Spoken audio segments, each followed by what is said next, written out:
রহমানির রহিম। শুভ সকাল সবাইকে। গাইজগণ, নাস্তার পরে আমরা কিছুক্ষণ হাঁটবো এবং ঘুরে আসার পরে দুপুরের খাবারটা প্রস্তুত করে নিচ্ছি। দেখুন না টেনে। Thanks a lot again.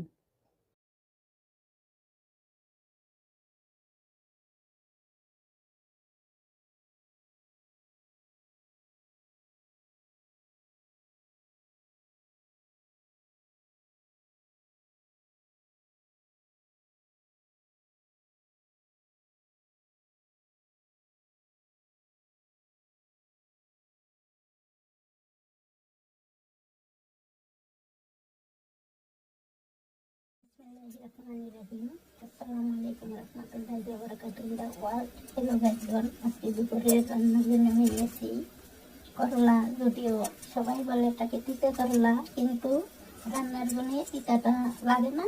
My favourite. Body control এবং ডায়াবেটিস, কোলেস্টেরল কন্ট্রোলের জন্য আপনারা করলাটা এভাবে চিকন করে কেটে হালকা ভেজে ঢাকনা ছাড়া আপনারা রান্না করে খেতে পারেন, ইনশাল্লাহ উপকার পাবেন।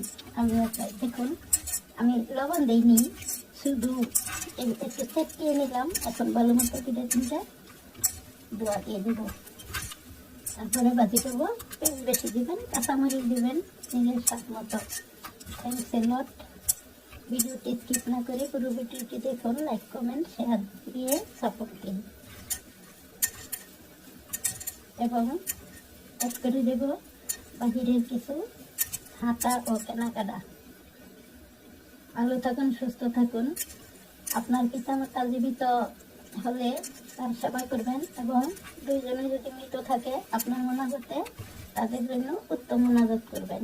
তার বিনিময়ে আল্লাহ তাআলা আপনাকে ইহকাল ও পরকালে ভালো কিছু দান করবেন।